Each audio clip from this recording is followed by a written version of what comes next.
Salam, hər vaxtınız xeyir olsun əziz tamaşaçılar və dəyərli izləyicilərimiz. Hər birinizi İkisayıl İnternet Televiziyasının efirindən salamlayıram. Bizimlə siyasi baxış verişini izləyirsiniz əziz tamaşaçılar. Bugün biz Azərbaycan tarixində mühüm dönüş nöqtələrindən birinə baxacaq. 1993-cü ildə xalqın təkidi tələbi ilə hakimiyyətə qayıdan Ulu Öndər Heydər Əliyevin ölkəmizə qazandırdığı sabitlik, inkişaf və müstəqillik ideallarını müzakirə edəcək. Bu verilişdə həm tarixdən dərs alacaq, həm də bugünkü Azərbaycan gerçəkliyini onun uzaq görən siyasəti ilə bağlayacaq. Studiyamızın bugünkü qonağı Milli Məclisin Aqrar Siyasət Komitəsinin sədri Tahir Rızayevdir. Xoş gəlmişsiniz Tahir müəllim. Xoş gördük. Dəvətimizi qəbul edib gəldiyiniz üçün təşəkkür Sağ olun. edirəm. Tahir müəllim, qeyd etdiyimiz kimi 1993-cü ildə xalqın təkidi tələbi ilə hakimiyyətə qayıdan Ulu Öndər Heydər Əliyevin ümumiyyətlə siz xilaskarlıq missiyasını necə qiymətləndirirsiniz? O dövrdə Azərbaycan hansı fəlakətlərdən xilas oldu? Bu barədə ümumi təəssüratlarınızı öyrənmək istərdik. Buyurun. Ulu Öndərin ruhu şad olsun. O əlbəttə ki, hər an, hər saat, hər gün anılır. İllər boyu da anılacaq. Nə qədər Azərbaycan xalqı var, Heydər Əliyev də yada düşəcək. İnsanlar onu nəinki bir rəhbər kimi, bir böyük siyasətçi kimi, bir vətəndaş kimi, bir ailə başçısı kimi, həm də bir xilaskar kimi xatırlayacaqlar. Çünki onun xidmətləri o qədər böyük, o qədər geniş, o qədər hesaba gəlməzdir ki, bir saatlıq, 2 saatlıq, 3 saatlıq verilişinə, ya söhbətlə bunu tamamlamaq olmaz, bunu qutarmaq olmaz. Heydər Əliyevin ömrünün bütün anları, o şuurlu fəaliyyəti Azərbaycan xalqının taleyi ilə bağlıdır. Bu, Respublikanın inkişafı ilə bağlıdır. Bu, xalqın xoşbəxtliyi ilə, gələcəyi ilə, firavanlığı ilə bağlıdır. Və o öz missiyasını bütün dövrlərdə uğurla həyata keçirib. İstər təhlükəsizlik orqanlarında fəaliyyət göstərdiyi vaxtlarda, istər Azərbaycan Kommunist Partiyası Mərkəzi Komitəsinin katibi olanda, istər Moskvada yüksək vəzifə daşıyanda bir politborunun üzvü kimi, SSR Nazirlər Sovet sədrinin birinci müavini kimi, istərsə də vəzifədən uzaqlaşdırılıb müəyyən təqiblər, təsirlər altında olan vaxtda, istər sonraki Naxçıvan dövründə Azərbaycana rəhbərlik elədiyi vaxtda hər bir ana, hər bir sahada nəzər salsaq, biz orada bir müdrik rəhbər, bir böyük siyasətçi, bir xilaskar obrazı görə bilərik. Çünki bugünümüz və bugündən sonraki bizim gələcəyimiz Ulu Öndərin o sağlam, o müdrik bəşəri ideyalarla bağlıdır. Və onun siyasəti, o qoyduğu planlar, o ideyalar olmasaydı, o bünövrə möhkəm bərqərar edilməsəydi, biz bugün bu xoşbəxtlikdən danışa bilməzdik. Heydər Əliyev 69-cu ildə Azərbaycana rəhbərliyə gələndə gerdə qalmış bir respublikanı ittifaqın ən qabaqcıl respublikalar sırasına çağırdı. İlk növbədə insanlara öz əməli ilə, amalı ilə bir ruh gətirdi, ruh verdi. Və o ilk elə müşavirəni də, plenumu da ölkədə mənəvi ruhun, mənəviyyatın sağlanmasına həsr etmişdi və o negativ hallar var, o negativ halların aradan qaldırılması üçün özünün planlarını ortaya qoydu, özünün vəzifələrini ortaya qoydu və ömrünün sonuna kimi həmin amallara da sadiq oldu. Bu, xalqa xidmət idi, bu, dürüstlük idi, sadiqlik idi, vətənpərvərlik idi və əlbəttə ki, bunun kökündə bir insanlıq, bir humanizm də var idi. Çox ciddi. Çünki o nə qədər qəti, tələbkar, cəfakeş, İradəli bir dövlət rəhbəri idisə, o qədər də humanist idi, mehriban idi, qayğıkeş idi. Və ona görə də bugün Heydər Əliyevi görənlər də, görməyənlər də, onun haqqında kitablardan oxuyanlar da bu böyük şəxsiyyətin qarşısında baş əyir. Ona öz sadiqliyin göstərmək istəyir, o yolu tutmaq istəyir. Və çox şükürlər olsun ki, bugün Azərbaycan xalqı Heydər Əliyev ideyalarına silahlanıb. Və sözsüz ki, bu ideyaların həyata keçirilməsinin önündə bizim hörmətli prezidentimiz durur, Cənab İlham Əliyev durur. Çünki biz yaşlı nəsil o vaxtı Heydər Əliyev məktəbindən bəhrələnmişdik. Onu görmüşdük, onunla görüşmüşdük, onun o çıxışlarına qulaq asmışdıq, o nəsihətlərini, o öğütlərini eşitmişdik. Ancaq bugünkü gənclik bu öndəri görməyib. Amma görməsə belə, yenə də həmən ideyalarla silahlanıblar. Və bu ideyaların kökündə yenə də Azərbaycanın xoşbəxtliyi durur. İnsanlarımızın birliyi durur, səmimiyyəti durur, bir-birinə qayğısı, diqqəti durur. Heydər Əliyev daim bunu təbliğ edirdi. Bəs nəyə görə biz bugün deyirik ki, Azərbaycancılıq ideologiyası bir məktəbdir. İdeologiya deyil, həm də bir elmə artıq çevrilib. Çünki bu ideologiya indi öyrənilir. Bu növrəsini kim qoymuşdu? Əlbəttə Heydər Əliyev qoymuşdu.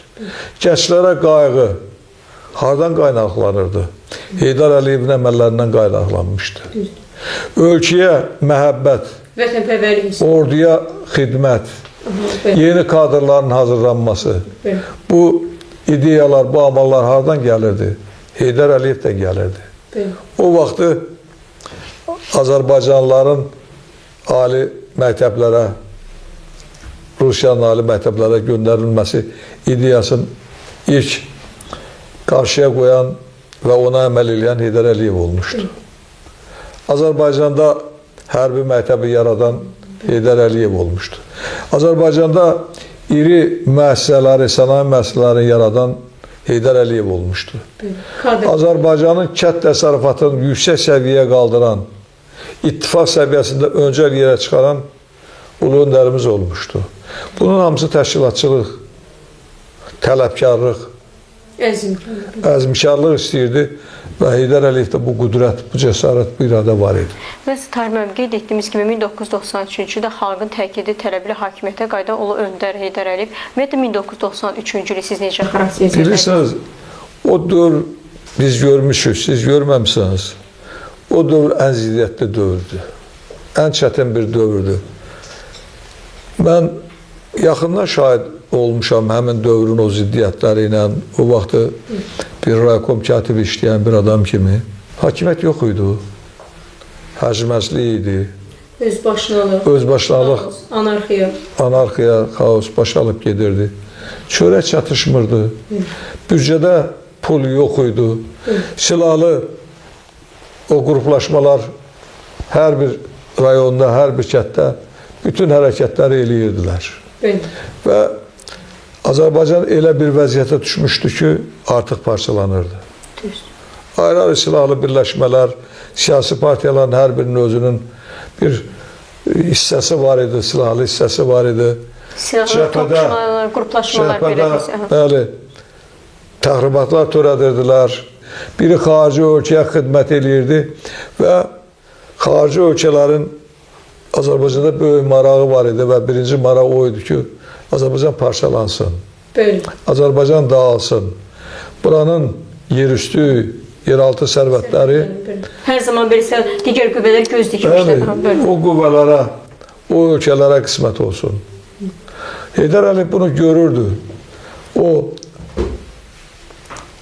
SSR Nazirlər Səhvi Sədrinin birinci müavini vəzifəsində Politburodan azad olunandan sonra öz çıxışlarından bunu bir dəfə demişdi. Və Azərbaycana gələndən sonra burada bunu parlamentin iclaslarında bir neçə dəfə dedi. Dedi ki, belə vəziyyət yaramaz. Artıq Komünist Partiyası iflasa uğrayıb. Biz birləşməliyik, bir olmalıyıq və düşmənə qarşı mübarizə aparmalıyıq. Biz bu vəziyyətdən çıxmalıyıq. Ancaq eşidən olmadı. Eşidən olmadı, o vaxtı Musavat Xalq Cəbhəsi Cütlüyü hakimiyyətə gəldi. Çox təəssüflər olsun ki, onlar da, o hakimiyyətdə olanlar da tarixin dərslərindən nəticə çıxarmadılar. Heydər Əliyevin göstərdiklərinin heç olmasa müəyyən faizinə əməl etməliydilər, etmədilər. Birlik yarada bilmədilər. Səfərbərlik mümkün olmadı. Ona görə də torpaqlarımız getdi. İşğal altına düşdü və hakimiyyət uğrunda mübarizə genişləndi. Heydər Əliyev belə bir vaxtda vəzifəyə gəldi. Özə çox düzgün dediniz. Bildirmişdi ki, artıq çətin bir vəziyyətdir. Belə bir vəziyyətdə mən çox ciddi çətinliklərlə qarşılaşa bilərəm. Ancaq o həm də bildirirdi ki, xalqın yolunda, Azərbaycanın gələcəyi yolunda mən canımdan keçməyə hazıram. Xalq da bunu görürdü. Çünki Heydər Əliyevin fəaliyyəti ortada idi. Onun əməlləri, amalları ortada idi. Bunu o dövrün adamları yaxşı görmüşdülər, yaxşı bilirdilər və ziyalılar yaxşı qiymətləndirirdilər. Ona görə də Heydər Əliyevin hakimiyyətə gəlməsi tarixi bir zərurət idi və bunu ağıllı insanlar şükürlər olsun ki, vaxtında dərk elədilər və təkidlə Ulu Öndərin Bakıya hakimiyyətə gəlməsini tələb elədilər. O da razılaşdı, gəldi. Əvvəl Ali Sovetin sədri oldu və 1993-cü ilin oktyabrın 3-də xalq öz liderinə çox böyük etimad göstərdi. Onu prezident seçdi. Və cənab İlham Əliyev onu sentyabrda and içmə mərasimində xalqa ləyaqət edən xidmət elədiyini bildirdi, and içdi ki, mən Azərbaycanın gələcəyi yolunda, bu xalqın xoşbəxtliyi yolunda, torpaqlarımızın azadlığı yolunda əlimdən gələn nə var onu edəcəyəm. Artıq ömrümün qalan hissəsində mən bu xalqıma bəxş eləmişəm. Və bu da əməli işlə özünü göstərdi. Tarım qeyd etdiniz ki, məhz elə nə qədər ki Azərbaycan var, mən də varam kəlamı bugün necə gerçəkləşir? Sözsüz ki, bu bir ancaq şüar deyil, bu bir amaldır. Bu bir həqiqətdir. Çünki indi biz hər an, hər gün o fəaliyyəti qiymətləndiririk, dəyərləririk. Və müharibədə Azərbaycan xalqı qalib gəlir. Ölkə rəhbəri, sərkərdələr, əskərlər o amallara sadiqliyi nümayiş elətdirirlər. Və bildirirlər ki, bu yol Heydər Əliyev yoludur. Biz bu yolla gedirik. Onun ideyaları altında biz döyüşə gedirik, canımızdan keçirik.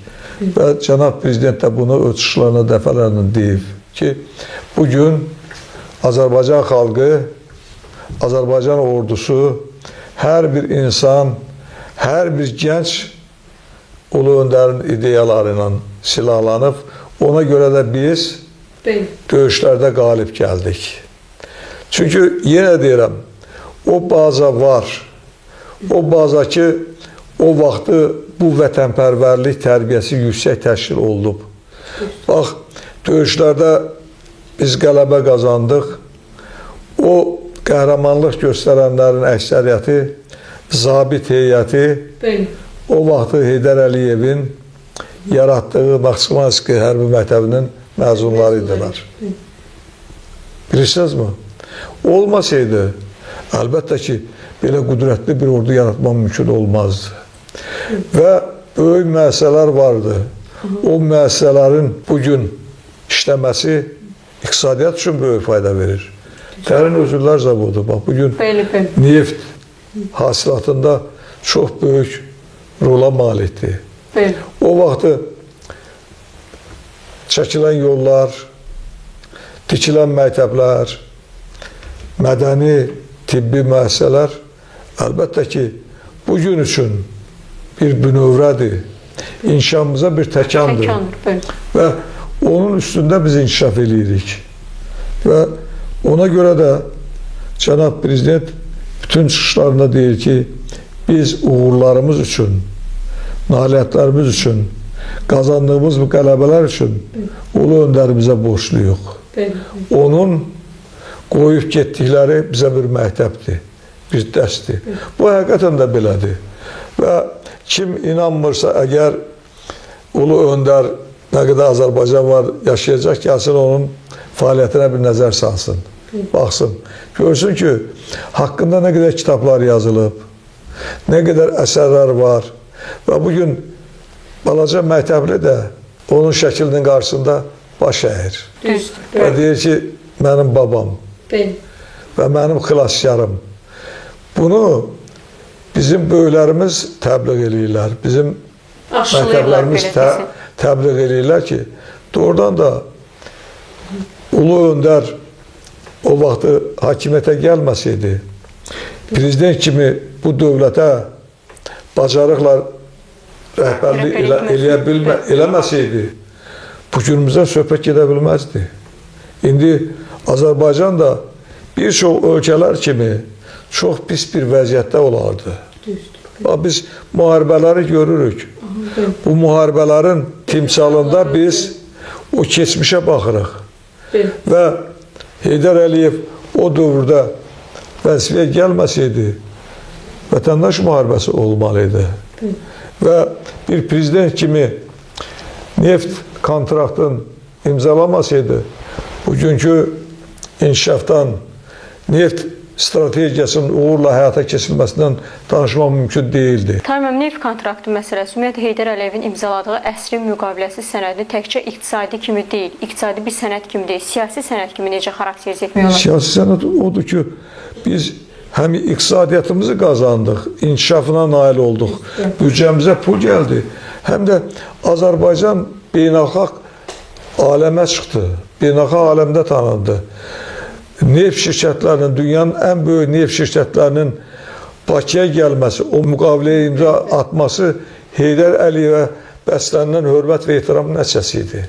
Onu heç bir rəhbər eləyə bilməzdi. Çünki müharibə şəraitində olan bir ölkə, torpaqları işğal altına düşən bir respublika, həcməzlik, xaos başalıb getdiyi bir ölkəyə gətirib küllü miqdarda sərmayə qoymağı heç bir ölkə etməzdi. Heydər Əliyevə inandılar. İnandılar ki, bu müqavilə bağlanır və müqavilənin şərtlərin məhz Heydər Əliyev yerinə getirə bilər. Və biz bunun şahidi olduq və gördük ki, az bir müddətdə ölkədə ictimai-siyasi sabitlik yarandı. Və bəziləri indi deyirlər ki, cəbhə bir il yarım hakimiyyətdə oldu. Yox, cəbhə 88-ci ildən ölkəni dağıdırdı. O vaxtı, ilk o cerələr olanda. Və biz baxaq 94-cü ilin oktyabr ayına, 95-ci ilin mart ayına, o çevrilişlərə baxaq. Bax, görürsünüz, bu neft şirkət müqaviləsi bağlanandan sonra olmuşdu. Nə idi bu? Xarici ölkələrin Azərbaycanda olan marağı idi. Burada özlərinin agentlərinin yerləşdirilməsi idi ki, artıq dövlət çevrilişi eləmək istəyirdilər. Hələ ölkədə tam sabitlik yaranmamışdı və Heydər Əliyev o çevrilişlərin qarşısını çox böyük məharətlə aldı. Heç bir rəhbər o çevrilişlərin qarşısını ala bilməz. Elə 1993-cü ildə onun prezident seçildiyi dövrə nəzər salın. Küçələrə çağırtdılar cəmaatı. Çox böyük ixtişaş, yaralananlar oldu, ölənlər oldu. Bilirsiniz, bu elə bir vaxt idi ki, ancaq bunu, bu təlatümü, bu xaosu Heydər Əliyev kimi böyük şəxsiyyət, siyasi o düşüncəsi, müdürlüyü olan bir adam arada qaldıra bilərdi. Bacardı bunu. Bacardı dövləti bir sağlam şəkildə Müstəbət elə xaosdan, inkişaf edən bir vəziyyətdə təhvil verdi. Allah ruhu şərh etsin, dünyasını dəyişdi və çox yaxşı oldu ki, sağlam ələ təhvil verdi. Cənab Prezidentə inandığı bir şəxsə etibar elədiyi, yetişdirdiyi, öz məktəbində cümlə dərs dediyi, öyrətdiyi, siyasətdə mükəmməl bir insan kimi yetişdirdiyi bir adama təhvil verdi. Bax, nəticələrini görürük. Məsələn, 44 günlük vətən müharibəsində əldə etdiyimiz şanlı zəfəri və hal-hazırda Qarabağda və Şərqi Zəngəzurda aparılan geniş miqyaslı bərpa quruculuq işlərini məhz Ulu Öndərin əsas ideyası ilə necə xarakterizə etmək olar? Bilirsiniz, Səbah xanım, biz fikir verək. Heydər Əliyev sağlığında çox böyük ümidlə deyirdi ki, biz Qarabağa gedəcəyik. Bax, dəfələrlə səsləndirilib. Şuşamıza gedəcəyik, Kəlbəcərimizə, Ağdamımıza deyirdi. Deyirdi, biz Kəlbəcərin isti suyundan da içəcəyik. Bilirsiniz mi? Bu bir dünya görüşüdür, irəli görmək idi.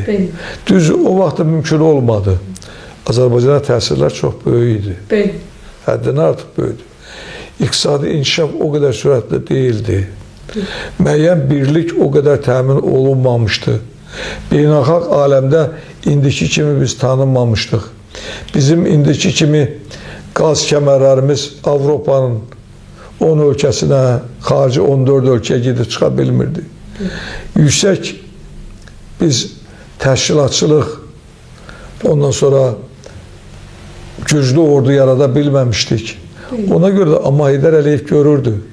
Bilirdi ki, mütləq biz qalib gələcəyik. Və qalib də gəldik. O planlar o vaxt qurulmuşdu və Heydər Əliyev hakimiyyətə gələn kimi birinci fikir verdi ordu quruculuğuna. O silahlı birləşmələr ləğv olundu. Yeni zabit heyəti, sonra vətənpərvər oğullar orduya cəlb olundular. Sonraki dövrdə müəyyən silahlar alındı, kadr potensialı gücləndirildi. Ondan sonra müəyyən təlimlər oldu və bugün, amma ümid edirdik ki, bunu beynəlxalq təşkilatlar, aparıcı dövlətlər beynəlxalq müstəvidə bu münaqişəni həll eləyəcəklər. Eləmədilər.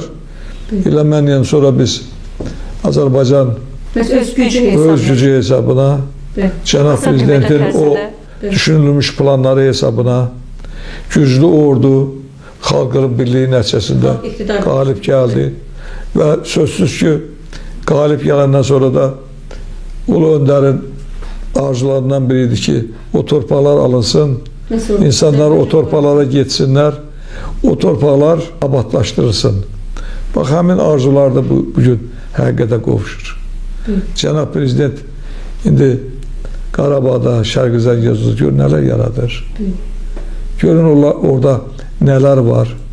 Görün orada hansı festivallar, müsabiqələr keçirilir və çoxsaylı xarici qonaqlar gəlir, dövlət rəhbərləri gəlir, ictimai siyasi xadimlər gəlir və gəlib o yerləri görəndə məhətdə qalırlar ki, necə ola bilir ki, az bir müddətdə 5 ildə burada belə bu dağılmış bu ərazilərdə belə möhtəşəm işlər görülür. Bilirsiniz, bunlar iqtisadi gücün bəhrəsidir. Bu, xalqın özünün ruhunun bir nəticəsidir. O yerlərdə işləmək, yaratmaq, yaşatmaq eşqidir. Və bugün şükürlər olsun ki, insanlar o yerlərə çox böyük ruh yüksəlindən gedirlər. Torpaqlar verilib onlara, evlər tikilib orada, məktəblər var, səhiyyə müəssisələri var. Bütün şərait yaradılıb, insanlar gedirlər və bundan xoşbəxt gün ola bilməz. Və bugün Azərbaycan nəinki daxili siyasətdə öndədir, xarici siyasətdə çox böyük uğurlarımız var. Bax, elə son 2 Vaşinqton görüşünə biz nəzər salaq. Cənab İlham Əliyevin avqustun 7-sində, 8-də Vaşinqtona səfəri, orada o razılaşmalar, üç tərəfli bəyannamə və Cənab Prezidentin qarşılanma mərasimi, o Donald Trump'ın o münasibəti, onun haqqında söylədiyi xoşlar.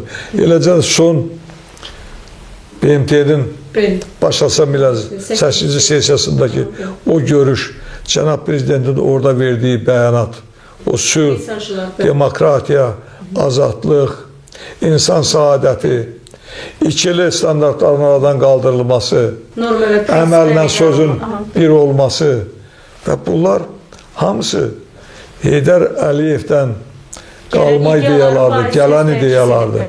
Və ölkə rəhbəri bu ideyaları çox böyük uğurla yerinə yetirir. Və bugün Azərbaycan da bundan qürur duyur və qürur duymalıyıq. Çox sağ olun Tahir müəllim. Dəyərli fikrinizi bölüşdüyünüz üçün təşəkkür edirik. Sağ olun. Sağ olun.